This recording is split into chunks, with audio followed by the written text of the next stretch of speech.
On va traduire, qu'est-ce qu'il y a? Chacun a sa feuille. Bonsoir, bonjour. Hanouka Samer. Très joyeux Hanouka à chacun. Et nous sommes en plein fête de Hanouka, fête des Lumières.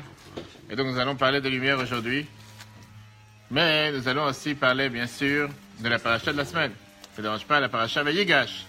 Paracha qui est très riche. L'avant-dernière paracha de Chumash Bereshit.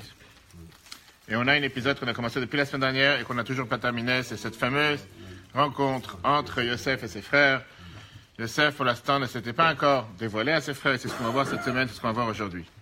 Et un des problèmes difficiles que nous avons dans la vie de tous les jours en général, c'est de pouvoir pardonner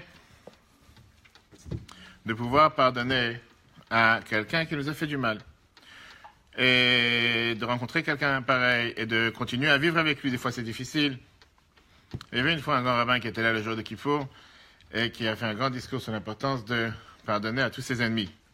Et pour montrer justement comment le message est fort, il a demandé à tous ceux qui étaient présents, est-ce qu'il y a ici quelqu'un qui n'a pas d'ennemis? Personne n'a levé la main. À part une vieille femme qui à peine se tenait sur les pieds debout, elle se lève et elle lève la main. Et le grand rabbin, il dit avec beaucoup d'émotion, il dit, regardez, voilà quelqu'un qui sait pardonner à tout le monde, et c'est pour ça qu'il n'a pas d'ennemis. Et la personne âgée qui se lève et dit, monsieur le rabbin, c'est pas vraiment ça, c'est juste qu'ils sont tous morts avant moi. La réalité, elle est que dans la vie de tous les jours, c'est difficile à pardonner. Et voilà, on voit dans la paracha de cette semaine cette histoire de Yosef, comme après 22 ans, qu'il était totalement déconnecté. Il rencontre ses frères qui l'ont jeté dans le puits. Ils l'ont vendu en tant qu'esclave. Et là, il est debout sur ses pieds. Et il aurait pu vraiment faire tout ce qu'il veut, beaucoup plus que n'importe quelle autre personne sur terre qui a tellement souffert. Et à la place de se venger de ses frères, il leur pardonne. Il leur pardonne surtout. En plus, il va les nourrir. En plus, il va les nourrir sur son compte. Et il va leur donner à manger pendant de nombreuses années. Et la question qui est demandée, d'où Yosef a trouvé ses forces? D'où il a trouvé cette capacité? Comment il était capable de regarder dans les yeux de Shimon et Lévi, qui l'ont attaché avec une chaîne, qui l'ont jeté dans un puits qui était plein de serpents et scorpions? Comment il était capable de s'asseoir à côté de Yehuda qui a dit, on n'a qu'à le vendre à des Ishmaélim? Et en plus, leur faire du bien, et pas seulement leur faire du bien, mais être avec eux généreux pendant de nombreuses années. C'est ce qu'on va voir aujourd'hui ensemble, en espérant qu'on a assez le temps. Qu'est-ce que représente ce sujet du pardon? Qu'est-ce que ça veut dire que quelqu'un nous a fait du mal? Qui c'est qui nous fait du mal? Qui c'est qui nous fait des souffrances? Et quand quelqu'un nous a fait du mal, du tort, est-ce qu'on peut en tirer de ça une leçon? Est-ce qu'on peut se dire que c'est Dieu qui était dans l'affaire? C'est Dieu qui a décidé de le faire par l'intermédiaire de telle ou telle personne? Ou bien dire que non, cette personne a son libre arbitre, a le droit de ne pas le faire, et le fait qu'il a fait, il est punissable, on doit le punir, etc. La paracha Vayigash continue avec ce drame qu'on a vu dans la paracha de Miket, avec cet épisode merveilleux, comment Yosef a réfléchi, comment faire en sorte que ses frères amènent le petit Benjamin, Binyamin. Ils s'assoient à manger ensemble, et tout d'un coup, il en profite pour mettre son verre de magie, son verre en argent, le cacher dans le sac de Benjamin de Binyamin. Après ça, il va dire que son verre, il est perdu. Quelqu'un lui a piqué son verre, puis il a pris son verre.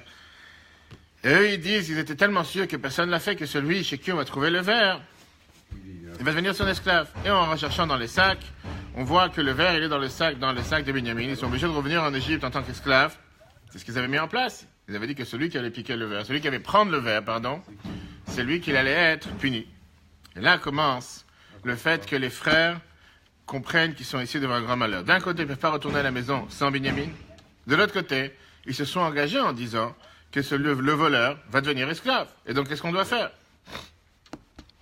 Yehuda décide de prendre la responsabilité en main. Et il décide de dire, avec un long discours devant son frère Yosef, et il dit deux arguments importants. Il dit, d'un côté, je suis convaincu que c'est toi qui m'as planté.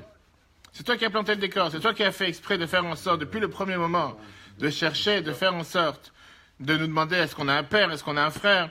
Tout ça, c'était pour nous faire du mal. Tu as fait ça exprès. De l'autre côté, Yehuda, il dit que quoi qu'il arrive, je ne pourrai jamais laisser mon frère ici, parce que mon père âgé ne pourra pas survivre. Et Yehuda, il termine et il dit, avec la fameuse phrase, que je ne pourrai jamais laisser mon frère ici à ma place, je préfère prendre sa place, moi devenir esclave à sa place, et que lui puisse retourner à la maison pour que son père ne lui arrive rien, du fait que son seul dernier fils de Rachel reste et ne revienne pas à la maison. C'est à ce moment-là que la Torah nous dit que Yosef craque, si on peut dire. Il demande au journaliste qui était présent de sortir de la chambre et il dit les fameux mots « Ani Yosef, je suis Yosef, à Od Avi Chai, est-ce que mon père est toujours en vie ?» Tous les commentateurs cherchent à comprendre. Qu'est-ce qui s'est passé? Quelqu'un qui était considéré comme la personne la plus importante, vice-roi d'Égypte. Quelqu'un qui était connu comme quelqu'un de dur, qui n'a pas versé une larme pendant 22 ans. Quelqu'un qui était tellement, je veux dire, avec tout ce qu'il a subi et tout ce qu'il a souffert, il était tellement fort. Il ne s'est pas démoralisé à aucun instant. Qu'est-ce qui a fait que quand il a entendu le discours de Yehuda, il s'est effondré en larmes et il a dit « C'est moi Yosef, est-ce que mon père il est vivant ?» Qu'est-ce qui a fait que tout d'un coup il a changé? Regardons ensemble dans le Tanchuma Vayigash, versets 3-4. Le Tanchuma nous raconte que quand je traduis directement, que quand la colère de Yehuda montait, il y avait comme 2 cheveux ou 2 poils qui sortaient de son cœur et qui déchiraient ses habits. Je pense que c'était quelqu'un de tellement fort. Quand Yosef il a vu la colère de Yehuda, il a dit certainement, si cette personne se met en colère, il va détruire l'Égypte. Donc il a dit à ses frères, faut mieux pas s'amuser. Ani Yosef Achichem, je suis Yosef, votre frère. L'intelligence de Yosef, le Tanchuma nous dit, c'était de ne pas vouloir faire la guerre avec ses frères. Il a vu devant lui 10 personnes fortes, qu'un est capable de détruire 10 pays. Il s'est dit, tu sais quoi, jouons l'apaisement plutôt que de chercher à gagner une guerre, même s'il aurait été capable, comme la Torah nous raconte avec Menaché son fils, que lui aussi il a pu faire trembler le palais, lui aussi il a pu s'énerver. Mais il s'est dit, tu sais quoi, qu'est-ce que je commence à chercher à faire une guerre? Tranquillisons l'affaire. Le Midrash nous dit que Yosef a compris qu'ici il a dépassé le vase a débordé et qu'il avait peur que du sang va sortir. Un autre Midrash nous raconte que ici Yosef a cherché à réparer la faute de la vente. Quelle vente? Le fait que Yehuda est venu, il a dit « Je suis prêt à rester esclave à la place de Binyamin ». Yosef s'est dit « Tu vois, mes frères, ils ont pris la leçon. Ils ont appris la leçon du passé. Qu'est-ce que ça veut dire, une amour de frère? Alors que la dernière fois, les frères étaient ensemble pour pouvoir jeter leurs frères dans le puits. Là, finalement, on voit comment ils sont tout d'un coup les uns garants des autres et ils sont prêts de rester ensemble. Il s'est mis à pleurer. Et là, il a vu comme quoi la plaie qui a commencé il y a 22 ans s'est refermée. Ils sont redevenus une famille soudée. Et donc, il a dit, si c'est comme ça, ils sont prêts à devenir esclaves pour leurs frères, ça veut dire qu'ils ont fait tchouva. Le masque est tombé, et donc ça vaut la peine que je m'identifie, que je me dévoile, et qu'on se réunit ensemble. Ça, c'est ce que dit le Bereshit Rabbah, chapitre 93, 9. Toutes ces phrases que Yehuda il a dit à Yosef, jusqu'à ce qu'il est venu à dire, Yosef ne pouvait pas se retenir, c'était un moyen de consoler Yosef. Et consoler Binyamin, consoler Yosef. Car Yosef, il a vu comment Yehuda, il est prêt à donner sa vie pour le fils de Rachel, pour Binyamin, Benjamin. Consoler Binyamin. Parce qu'il a vu que, de la même manière qu'il était prêt à donner sa vie pour Yosef, il était prêt à donner sa vie pour Binyamin. Il s'est dit, si c'est comme ça, Yosef, il s'embrasse avec ses frères. Et là commence maintenant la deuxième moitié de l'histoire. La deuxième moitié du film commence aujourd'hui. Pourquoi? Parce que maintenant qu'ils étaient censés vivre ensemble, que tout va bien, Yosef, il dit, c'est moi, je suis votre frère. Il s'est dit certainement que eux, ils se sont dit que maintenant, il va profiter pour se venger. Maintenant qu'on sait que c'est Yosef qui est devant nous et qu'il a tous les pouvoirs dans les mains, maintenant, il va essayer de se venger du fait qu'à cause de nous, on l'a éloigné de la maison de notre père pendant 22 ans. Et là, Yosef se dévoile comme quelqu'un qui est tellement majestueux, tellement grand, tellement puissant, pas seulement qu'il leur pardonne, mais comme le Tanya nous dit, il vient et il fait en sorte de leur faire du bien à la place du mal qu'ils lui ont fait. Il est prêt à les nourrir, il est prêt à nourrir leurs enfants jusqu'à la fin de leur vie. L'histoire qu'on va tout de suite voir dans le Midrash, très intéressant, qu'après la mort de Yaakov, les frères se sont dit que certainement Yosef il va se venger d'eux. Et donc eux-mêmes sont venus pour se présenter en tant qu'esclaves. Et pour dire à Yosef, on est prêt à devenir des esclaves à condition que tu nous laisses en vie. Le Midrash te dit pourquoi ils ont raconté une chose pareille. Parce que quand ils sont revenus de l'enterrement de Yaakov à Hebron, Yosef, il a dit, j'ai envie de passer par la ville de Shrem, de Naplouse, pour aller voir le puits dans lequel vous m'avez jeté. Maintenant, c'est la personne la plus élevée aujourd'hui. Je vais aller voir qu'est-ce que vous avez fait de moi. Et il va voir ce puits. Et Yosef, il dit la fameuse bénédiction, Baruch Sha'asa Linaz B'makom Hazeh. Je remercie le bon Dieu qui m'a fait un miracle dans cet endroit. Après la halakha, quelqu'un qui a eu un miracle dans un endroit et qui est sorti en vie, en bonne santé, il a le devoir de repasser à chaque fois qu'il passe dans cet endroit, de faire cette bénédiction, de remercier le bon Dieu qui lui a fait ce miracle. Eux, ils ont vu comment il est tellement marqué par cet événement. Eux, ils pensaient que c'était un petit jeune homme, 17 ans, qu'on a jeté dans un puits, il a déjà oublié, avec tout ce qu'il a survécu aujourd'hui, avec tout ce qu'il a surmonté comme difficulté. Laisse tomber. Il a déjà oublié. Aujourd'hui, c'est le vice-roi d'Égypte. Il gère une manne financière, le plus grand pays du monde. Qu'est-ce qui se prend la tête avec un simple... Bref, un épisode qui s'est passé il y a 17 ans. Yosef n'avait pas oublié. Les frères se sont dit certainement qu'il va se venger. Et néanmoins, Yosef ne s'est pas vengé. Et la question qui est demandée, comment est-ce possible? Comment est-ce possible que quelqu'un puisse surmonter tellement d'animosité, tellement de difficultés, tellement d'amertume? Et c'est pas juste une parole, il m'a dit, je t'ai dit, il m'a fait, je t'ai fait. On parle ici des frères qui voulaient le tuer, clairement. La question que le rabbi demande, c'est une question qui est beaucoup plus grande. Parce que dans l'histoire, dans le Chumash Bereshit qu'on termine la semaine prochaine, on voit ici 4 épisodes entre frères, que du premier au dernier, les choses évoluent de mieux en mieux. Le premier, Caïn et Hevel. Le deuxième, Yitzhak et Ishmaël. Troisième, Yaakov et Esav. Quatrième, Yosef et ses frères. Et quand on va analyser chacun de ces événements, on va voir que plus on avance, plus les choses se terminent avec une meilleure fin. Caïn et Hevel, la catastrophe numéro 1. Caïn ne peut pas supporter son frère, que Dieu a accepté son sacrifice, il n'a pas accepté le sien, il tue son frère. Il n'y a pas de débat, pas de discussion. Merci, au revoir. Il élimine. Caïn et Abel, les enfants d'Adam. T'as jamais entendu parler? Premier terroriste de l'histoire. Ok. Deuxième, Yitzhak et Ishmaël. On voit que Ishmaël et Yitzhak, ils ne se tuent pas. Néanmoins, on voit qu'ils se séparent dans 2 totalement pays différents. Chacun il va de son côté, et comme ça, on me laisse tranquille. On avance avec Yaakov et Esav, pas seulement qu'ils ne se tuent pas, pas seulement qu'ils ne se séparent pas forcément, même si au final ils se sont séparés parce qu'ils avaient tellement de troupeaux, mais on voit qu'ils s'embrassent. Ils s'embrassent et s'enlacent comme s'ils sont les 2 meilleurs amis sur terre. Mais encore une fois, on voit qu'à la fin, ils se séparent. Yosef et ses frères, ils pardonnent totalement à ses frères, il leur construit des maisons, il les nourrit pendant des années. Et la question, encore une fois, d'où Yosef a un tel pouvoir? D'où il est capable de surmonter tant de difficultés? Et ça, c'est une question, pourquoi on parle de ça aujourd'hui? Pas le fait que c'est la paracha. On parle du fait que c'est la leçon que la Torah veut nous apprendre avec cette paracha pour chacun d'entre nous. Car Yosef n'est pas juste une histoire, un épisode du passé, un roman qu'on a oublié, mais c'est un modèle de vie que chacun d'entre nous, on doit adopter. D'après la halakha. La halakha nous dit que tout celui qui a causé du tort à un autre, on a un devoir de lui demander pardon. Lui demander pardon. Et en règle générale, tu dois être le premier à venir lui demander pardon. Quand tu as demandé 3 fois, et la personne veut montrer que moi je veux pardonner, même pas en rêve. La Torah te dit, tu dois avoir pitié et vouloir pardonner à celui qui veut te demander pardon. Plus que ça, dans les Sidour, on voit qu'on rajoute une phrase sur cette halakha qui est mieux que la règle de l'art, mieux que qu'est-ce qu'on aurait dû faire. Chaque soir avant de dormir, quand on fait le schéma avant de dormir, on dit la fameuse phrase Areini mochel, je pardonne à tout celui qui m'a énervé et qui m'a mis en colère, même s'il n'est pas encore venu me demander pardon. Alors effectivement, dans certains cas, la Torah te dit que tu as le droit de ne pas pardonner. Quand tu penses que tu fais ça pour le bien de la personne qui a demandé pardon, pour qu'il apprenne à ne pas recommencer, ou que tu as peur que si tu vas lui pardonner, du mal va t'arriver. Il va dire, ah, il m'a pardonné, donc je peux recommencer, ou je peux refaire encore la même bêtise. Donc dans certains cas, la Torah te permet de ne pas pardonner.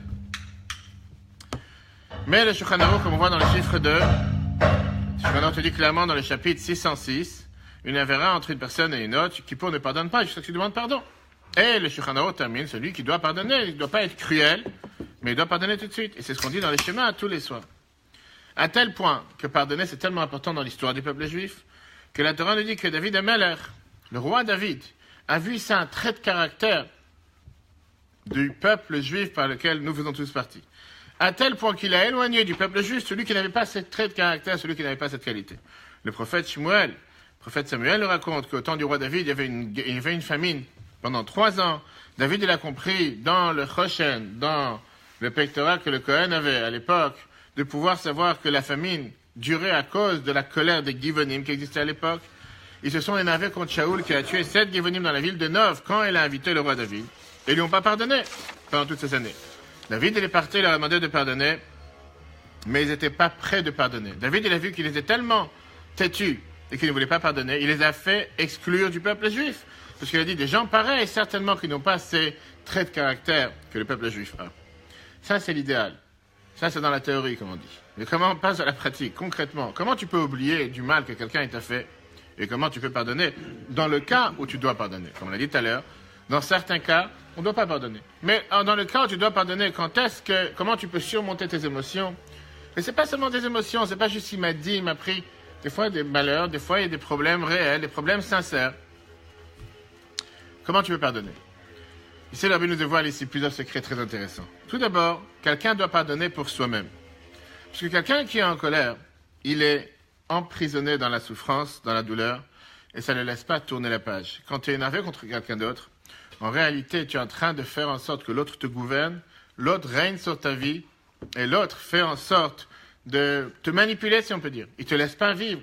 Tu es tout le temps sous l'emprise, mais il m'a fait, oublie, passe à autre chose. C'est ce qu'on dit en général aujourd'hui.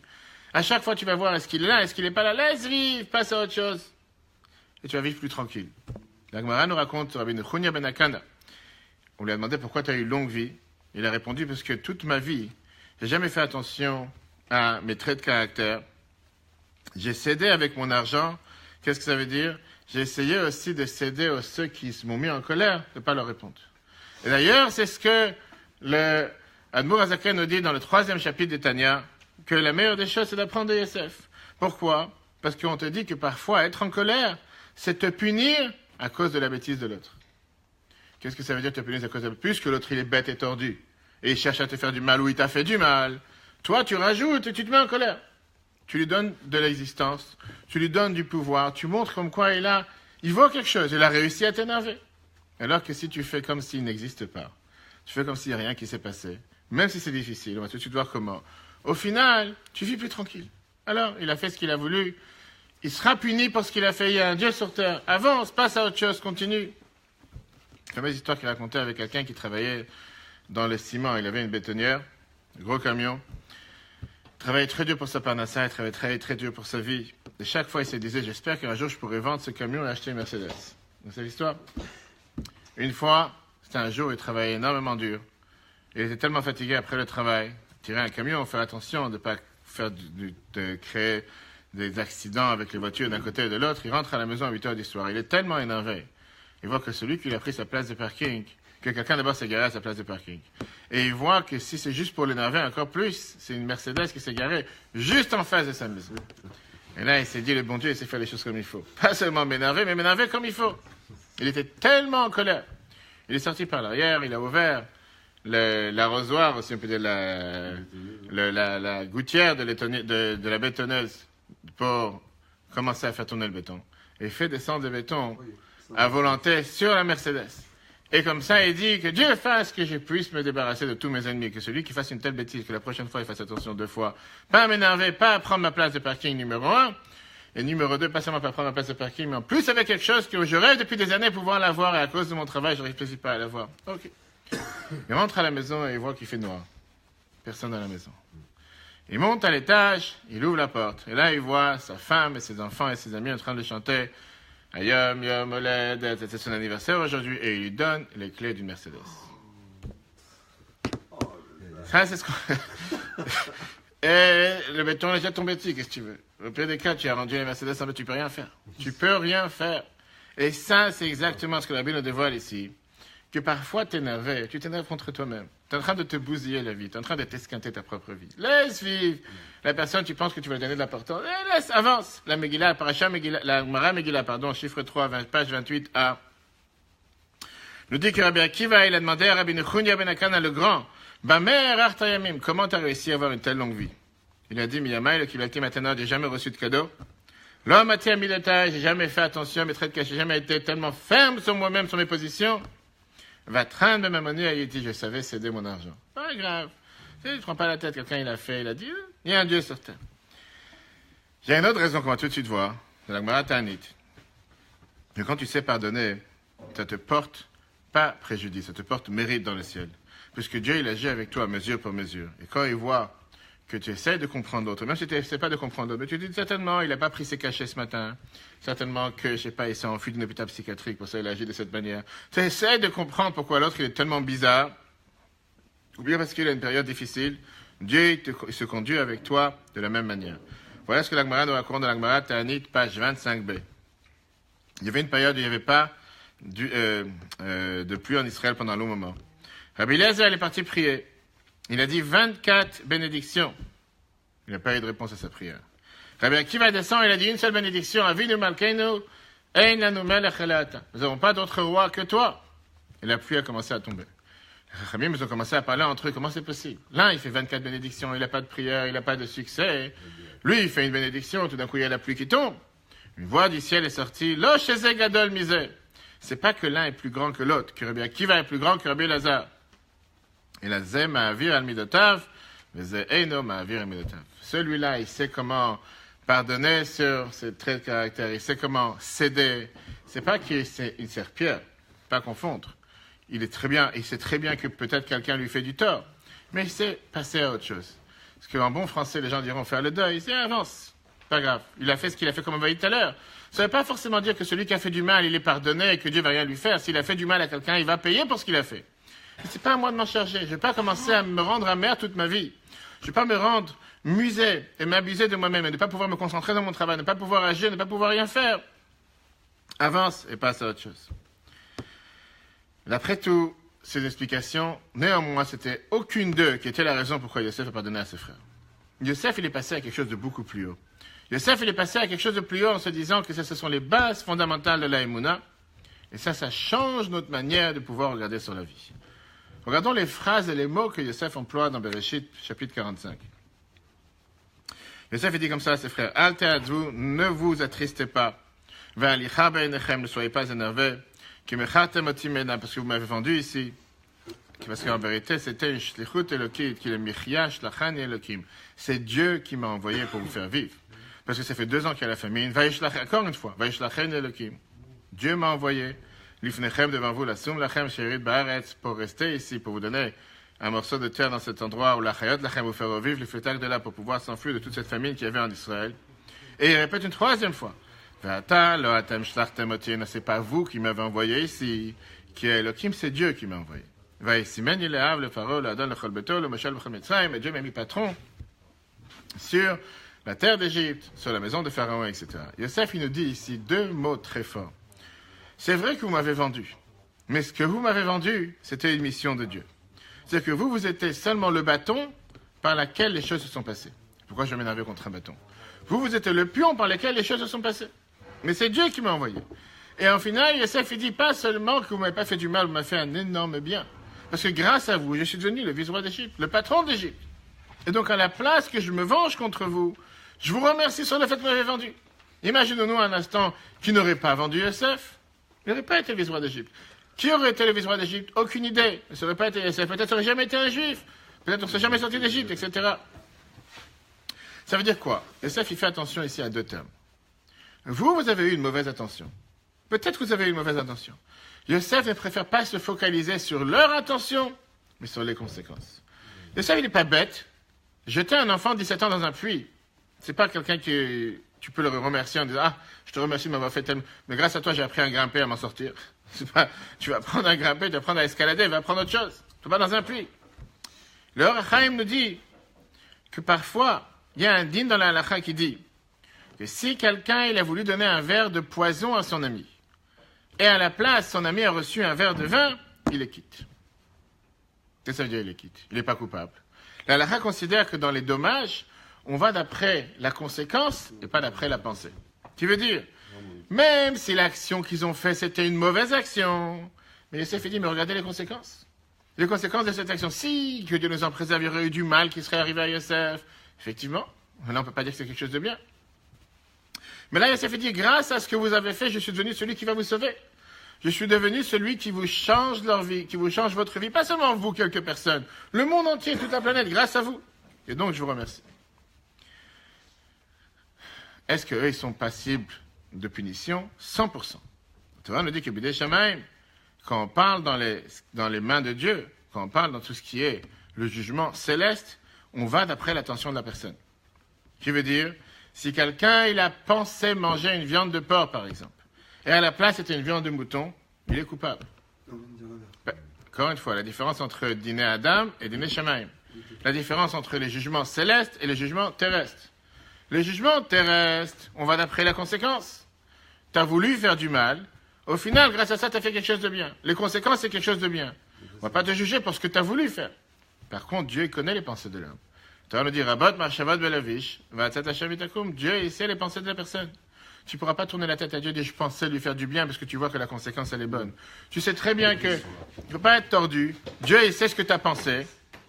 Dieu il savait très bien que tu voulais lui faire du mal. Et pour la volonté, Dieu voulait avoir fait du mal. Même si Dieu il a fait en sorte de le protéger et que du mal ne s'est pas passé, toi tu seras coupable que tu as voulu lui faire du mal. Regardons ce que Rabbi écrit, écoutez, Sichot, page 247. C'était quoi la spécialité de la conduite de Yosef? Il était capable de regarder les conséquences des actions de ses frères, à la kavanot shela, mais pas leur attention. Malgré que vous avez pensé à me faire du mal, mais Dieu, Dieu, il avait une bonne attention pour pouvoir faire vivre un peuple nombre, pour faire toute la planète. C'est pour ça que ça vous arrive, je dois vous rendre en fonction de ce que vous avez fait, mesure pour mesure. Puisqu'au final, la conséquence est bonne, moi je suis là pour vous nourrir et je ne suis pas là pour me manger. Bien sûr que si la conséquence aurait été différente, les choses n'auraient pas été là aujourd'hui. Ce qu'on apprend ici, le point numéro 1, c'est que Yosef nous dit que même si quelqu'un a l'intention de nous faire du mal, au lieu de se focaliser sur le mal que la personne veut nous faire, on doit se focaliser sur la mission que Dieu a cherché à nous donner. Et la personne, au passage, c'est juste un envoyé de Dieu. Comme j'ai dit, c'est pas pour ça que ça va le dédouaner. À aucun moment, ça va le dédouaner. À aucun moment, il va être totalement libre. Parce qu'au final, regarde, il y a du bien qui est sorti. Mais tu as voulu faire du mal. Ce que lui, il a voulu faire, laisse Dieu être. Toi, tu n'es pas la police de Dieu. Laisse-le faire ce que lui, il a voulu faire. Dieu lui rendra compte. Dieu fera en sorte qu'il sera responsable. Toi, aujourd'hui, tu dois te focaliser sur le but. Le but, c'est quoi? Que si Dieu t'a mis dans une telle situation, certainement que Dieu, il a voulu qu'il y ait ici une mission positive, et à toi de faire en sorte de la prendre et de faire en sorte que ça sorte. Fameuse histoire qu'il racontait avec Rabbi Zusha d'Anipoli, qui était un des grands maîtres de la Chassidoute, qu'il avait une coutume particulière. Chaque matin, quand il priait, il finissait de prier la prière de Shacharit, il levait les yeux au ciel et disait « Papa, cher père, Zusha il a faim. En 2 mots, envoie-moi à manger. » Ça ne veut pas dire qu'il ne faut pas travailler, la Torah elle considère qu'il faut travailler 6 jours sur 7. Et ça, c'était le symbole pour celui qui était le chamage à la synagogue, d'amener le plateau à manger pour ce grand sadique qui était dans la synagogue et venait de finir de prier. Mais une fois, il s'est dit, tu sais quoi? Il n'a pas honte. C'est moi qui l'amène à manger tous les jours. Et tous les jours, il est en train de demander, comme si, papa, j'ai besoin de manger, comme s'il y a le bon Dieu qui te... Le bon Dieu, tu peux pas descendre un plateau de manger sur terre. C'est moi qui t'amène à manger sur terre. Comment tu peux oser dire à chaque matin la même prière, papa, amène-moi à manger en parlant à Dieu, alors que c'est moi qui t'amène? Tu devrais dire, je sais pas, David, Shimon, c'est moi qui t'amène. Tu devrais dire, Shimon, amène-moi à manger. Tout à fait normal. Imagine que tu dis ça à ta femme à la place que chaque fois qu'elle t'amène à manger, tu dis, tu sais quoi, bon Dieu, tu m'as amené à manger, je remercie le bon Dieu. Et ta femme, elle est pour rien. Il y a beaucoup de gens qui prennent leur femme pour Dieu, mais... Ok. Il s'est dit, tu sais quoi, je vais l'embêter une fois. Une fois, je vais lui montrer qui c'est qui a raison sur terre. Demain matin, je ne l'amène pas à manger. On va voir. C'est même bon Dieu avec qui il se tourne tous les matins. C'est même bon Dieu avec qui il parle. On va voir s'il est capable de lui amener à manger. Moi, je ne l'amène pas. On va voir à quel bon Dieu il parle. Le lendemain matin, il arrive la même prière, et à la fin, Rabzouché, il termine la prière, il disait, Père, mon cher Père, en parlant à Dieu, Dieu, il a touché la faim, amène-moi à manger. Et là, notre cher Shamash, il dit, tu sais quoi, je bouge pas. Pas de manger aujourd'hui. Viens, on va voir. Viens, on va voir si le bon Dieu pense à lui ou pas. Et tout d'un coup, à l'instantané, la porte de la synagogue s'ouvre, un petit jeune rentre avec un repas, pas des wraps avec des beignets d'origine, un repas merveilleux, un repas énorme. Et il arrive et il lui amène à manger. Là, le Shamash s'est rendu compte qu'il y a quelque chose qui ne va pas dans son calcul. Il va voir le jeune qui vient de rentrer. Il lui dit, est-ce que je veux que tu m'expliques? Pourquoi tu es venu juste aujourd'hui à telle heure précise pour amener à manger? Il dit, écoute, hier, je jouais avec mes amis dans la rue. On s'amusait dans la boue. Peu importe, les boues avec des jerrycans d'eau, avec des trucs, vous savez, des jets d'eau. Et on voit quelqu'un qui s'approche. On ne savait pas c'est qui. On a commencé à l'arroser, à l'asperger avec le tuyau d'eau. Quand il s'est rapproché, on a vu que c'était Rabzouché lui-même. On était tellement brisés. Je suis parti à la maison et j'ai dit à mon père, comment je peux faire pour faire tchouva? J'ai arrosé un tzaddik. C'est pas juste quelqu'un qu'on a voulu embêter dans la rue, comme chaque enfant. Et mon père m'a dit, demain matin, apporte-lui un grand repas. C'est connu que c'est quelqu'un qui n'a pas vraiment quoi manger, comment vivre. Et je suis sûr qu'il va te pardonner. Et c'est pour ça que je suis arrivé ce matin. Ça veut dire quoi? Qu'au final, il y a un Dieu sur terre. C'est que si quelqu'un est touché, alors peut-être qu'il y a un Dieu qui avait un plan sur terre. Et le but principal, le but final, c'est un but qui est positif. Et ça, c'est la question que tout le monde se demande. Est-ce que nous sommes tous de Yosef? Est-ce que nous sommes tous de Rabzouché? Est-ce que nous avons tous cette capacité de pouvoir surmonter nos épreuves, surmonter nos difficultés, surmonter nos mauvais sentiments, Ou bien non, moi je suis simple humain, quelqu'un qui m'a fait du mal, il mérite d'avoir du mal et je dois lui rendre. Est-ce que forcément, derrière chaque chose qui m'arrive, c'est Dieu qui est derrière? Ou bien je dois dire que non. S'il y a quelque chose qui m'est arrivé, certainement que la personne a disjoncté aujourd'hui, moi je dois faire en sorte qu'il va plus recommencer. Si quelqu'un a eu un accident de voiture, est-ce qu'il doit dire c'est Dieu qui est derrière et donc il faut que je fasse quelque chose de spirituel? Ou bien tout simplement, regarde pas ton portable quand tu conduis, tu feras pas d'accident de voiture, qu'est-ce que tu veux que je te dise? C'est le bon Dieu qui avait décidé que tu regardes ton portable quand tu conduis? Quel rapport? Le fait que tu es en train de faire les choses correctement, ou parce que tu as conduit sous l'emprise de l'alcool, pour ça tu dis le bon Dieu il est responsable. Le bon Dieu il a décidé que tu bois 3 verres d'alcool, que tu prends la voiture, que tu fasses un accident. Tout ça c'est le bon Dieu, il voulait que quoi? Que grâce à ça tu apprennes qu'il ne faut plus boire. Va pas boire et tu n'auras pas d'accident et tout sera bien, en bon terme. Et la question qui est demandée, est-ce que vraiment quelqu'un peut nous faire du mal sans que ça soit orchestré, programmé, dirigé avec une télécommande par Dieu du ciel? Il y a un débat dans la Torah entre les Chachamim, entre nos sages, 2 grandes écoles. Comme d'habitude, dans le peuple juif, tu as 2 juifs, 3 avis. Tu as un débat, tu as 4 avis. Même chose. Par contre, sur David Amelech, le roi David, quand il s'est enfui de son fils Avshalom, il était vraiment malheureux. Il était obligé de s'enfuir de la ville. Quand il est sorti de Jérusalem, il a attrapé Shimi ben Gera, il a commencé à le maudire. Avishai ben Tzruya, qui était celui qui menait la guerre pour David, pour le roi David, il a voulu lui faire tomber sa tête. Il dit, comment tu n'as pas honte de maudire le roi? David lui a arrêté en lui disant, Ma'aliv alachem netzruya, de quoi tu te mêles? Hachem amar lo kalel, c'est Dieu qui lui a dit de maudire. Lui, c'est un simple employé de Dieu. Laisse-le faire. Pourquoi? David, il s'est rappelé la prophétie qu'il y avait avec Nathan le prophète, après l'histoire avec Bathsheba, Bethsabée, c'est pas le moment d'aujourd'hui. Et donc, il a compris et il s'est dit que certainement ça fait partie de sa réparation à lui. Très bien, ça c'est notre Shmuel. De l'autre côté, la Gemara Chagiga nous raconte, bonjour, la Gemara Chagiga, page 4b, bonjour. La Gemara Chagiga nous raconte, bonjour. La Gemara Chagiga nous raconte que dans Mishlei, on parle d'un autre cas, dans lequel tout à fait le contraire, pas seulement c'était pas prévu par Dieu, mais au contraire, puisque c'était la personne qui avait un mauvais mazal, c'est pour ça qu'il a agi de cette manière, c'est pour ça qu'il lui est arrivé telle et telle sorte. Dans Or HaChaim, parachat de cette semaine, Rabbi Chaim Ben Attar nous dit c'est exactement la même histoire avec Yosef, et c'est la source qu'il prend, c'est la source du Zohar. La Torah nous dit que Rouven, il a crié à ses frères en leur disant ne tuez pas Yosef dans les mains, avec les propres mains, à la place de le tuer, jetez-le dans un puits.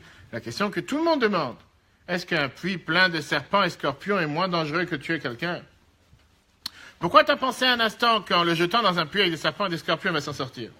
Tu veux le tuer, tue-le. Tu veux pas le tuer, qu'est-ce que tu le jettes dans un puits de serpents et de scorpions? C'est juste, soi-disant, montrer que tu t'inquiètes pour lui.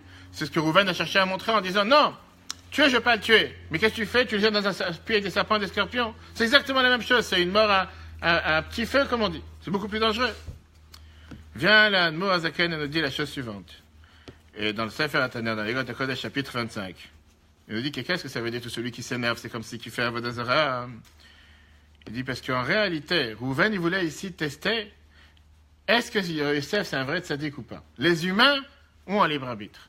Un animal n'a pas de libre arbitre. Un animal ne peut pas faire du mal à un être humain si ce n'est pas décrété, destiné du ciel qui peut lui faire du mal. Si Dieu a décidé que tel animal n'a pas le droit de toucher, il ne pourra pas le toucher. Un humain, il a le libre arbitre. Même si Dieu n'a pas décidé quoi que ce soit, il a son propre choix et il peut décider de faire du mal. Alors qu'un animal, non. Rouven, il s'est dit, si Yosef, c'est un tel tzaddik comme il nous dit, qu'il est capable de nous gouverner, il est capable de nous régner, venons. On va voir, on va le jeter dans un puits avec des animaux et on va voir si les animaux ils vont le toucher ou pas. Et la preuve est que personne n'a touché. C'est pour ça que l'Admor Azaken te dit que qu'est-ce que ça veut dire quand on dit que tout celui qui s'énerve, c'est comme s'il fait Avodah Zarah, l'idolâtrie. Parce que quand quelqu'un il s'énerve, il perd la foi en Dieu. Parce que si tu aurais eu vraiment la Emouna, tu aurais su que c'est venu de Dieu. Peu importe ce qui s'est passé. Et tu n'aurais pas eu de raison de quoi t'énerver. Mais, et c'est ce qu'il rajoute, ce qu'on vient de dire, même si un être humain, en général, il a son libre choix. Si quelqu'un il vient et te maudit, ou il te frappe, ou il te fait du mal, et il doit payer soit par les voies terrestres, soit par les voies célestes sur ses mauvaises actions, on n'est pas en train de le dédouaner en disant, puisque Dieu avait décidé qu'il devrait se passer telle et telle chose, donc il ne doit rien lui arriver. Néanmoins, la Nourazakin termine, celui qui a eu telle et telle chose, tel et tel dommage, il doit se dire que Dieu a certainement beaucoup d'envoyés sur terre, et Dieu a décidé de faire passer tel message de telle manière.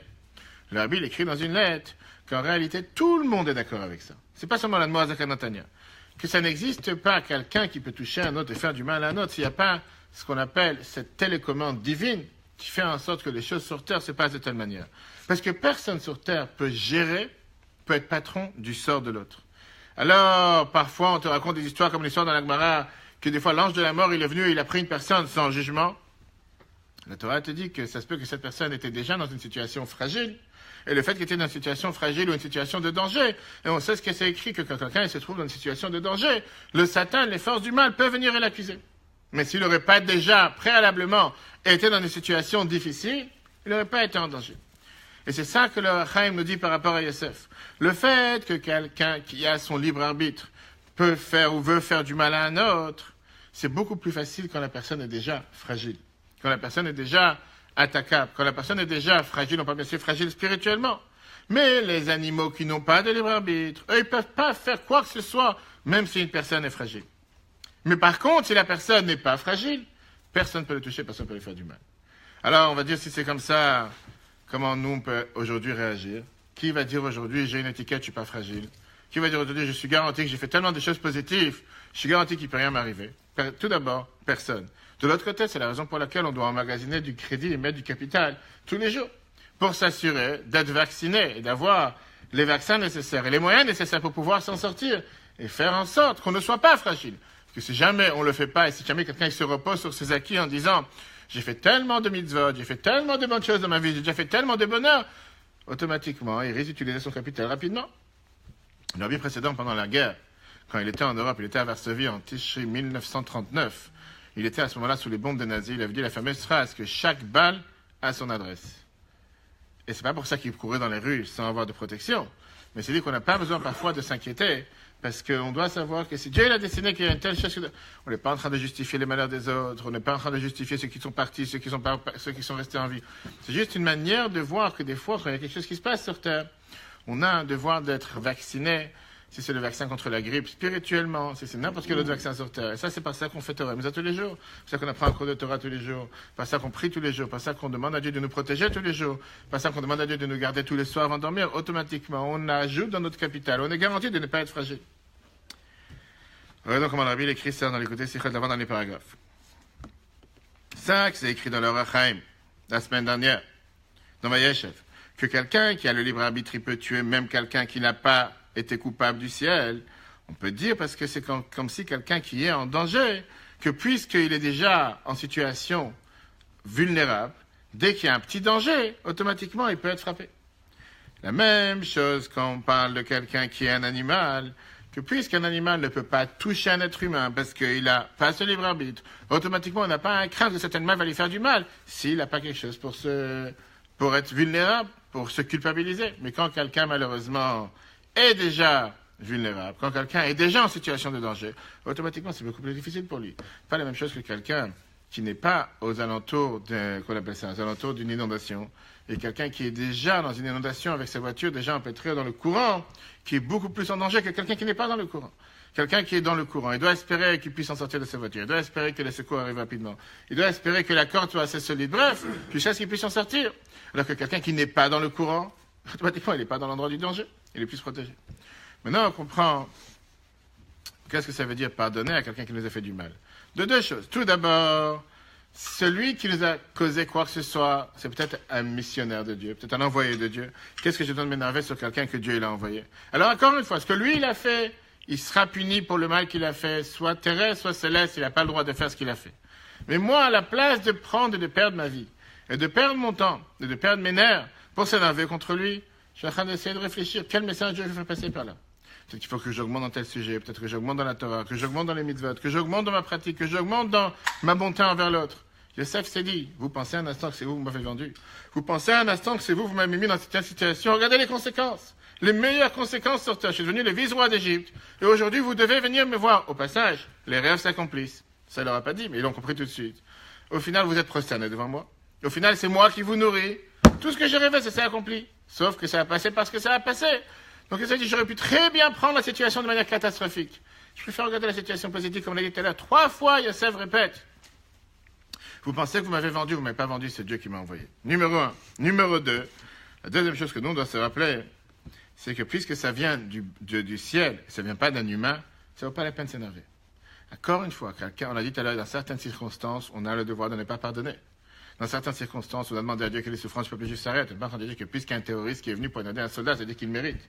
Que Dieu nous en préserve une personne qui dise une chose pareille, ou que Dieu nous en préserve une personne qui dise qu'aujourd'hui, on est dans une situation, qu'il y aura une troisième guerre mondiale, va savoir ce qui va se passer. Qui nous sommes, quand je parlais tout à l'heure avec Maurice, qui nous sommes pour connaître les pensées de Dieu et pour faire peur au peuple juif? Personne. Personne sur terre a le droit de commencer à faire peur qui que ce soit, à quoi que ce soit. Mais quand quelqu'un a une situation difficile, comme j'ai dit tout à l'heure, quelqu'un a une situation que les choses ne se passent pas exactement comme il aurait voulu, il doit se dire, peut-être qu'il y a un message de Dieu sur terre. D'augmenter, d'avancer dans le positif, et grâce à ça, repousser le négatif. Ok. Tania termine dans le chapitre 12. Pareil, dans les choses qui se passent entre une personne et une autre, dès que dans le cœur, tu as une haine qui se réveille contre telle ou telle personne, tu rejettes cette haine, et au contraire, tu fais régner ton cerveau sur les sentiments. Et tu essaies de faire juste le contraire, de ne pas lui causer le tort que lui t'a causé. Au contraire, de rajouter dans le positif, de rajouter du bien, comme c'est écrit dans les Zohar. De rajouter dans quoi? D'apprendre, de comment Yosef il a fait avec ses frères. Le fait que Yosef a fait comme ça avec ses frères, il nous a donné la force que nous aussi on peut faire d'une manière pareille. Comme on l'a dit tout à l'heure au début. Quand on agit de cette manière, Mida keneged Mida. Dieu il agit avec toi de cette manière. Dieu il voit que tu aurais dû tout faire pour t'énerver contre lui.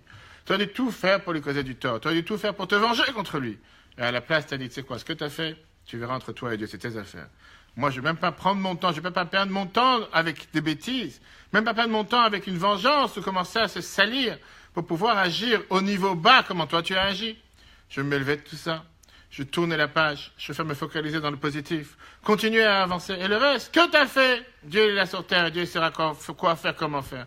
Et quand moi je suis de cette manière, d'abord, je ne me pousille pas la vie. Je ne deviens pas amer. Je ne deviens pas non plus rancunier. J'oublie toutes ces choses-là. Et je me focalise tellement sur l'action que tellement tu as tellement de quoi remercier le bon Dieu pour tout ce qu'il te fait tous les jours. Et tu demandes à Dieu. Et Dieu, il voit que de la manière que tu as agi, lui aussi, il agit comme ça envers nous. Voilà, chers amis, la première leçon qu'on apprend de la paracha Vaïgash, si Dieu veut, dans le cours de 14h30, on va apprendre ensemble qu'est-ce que ça veut dire être garant. Comment ça se fait que Yuda a pris une telle garantie et surtout quel rapport entre être garant et le corps. Magnifique enseignement de qu'est-ce que ça veut dire que nous sommes garants les uns des autres. Ce soir, on aura un merveilleux cours à 21h, si Dieu veut, avec la différence, est-ce que d'après la Torah, nous sommes des socialistes ou capitalistes? Est-ce que la Torah est des socialistes ou capitalistes? Comment on a cette soif derrière le gain, de toujours vouloir gagner plus? Et comment Yosef il a pu agir de la manière si intelligente pour gérer l'économie égyptienne? Il a énormément réussi. Si Dieu veut, ça on le verra ce soir à 21h. Tous les cours sont en replay sur eTorah, sur Google Play, Android, bientôt sur Apple. Que Dieu vous bénisse. Très bonne journée à tous. Et si Dieu veut, à la semaine prochaine.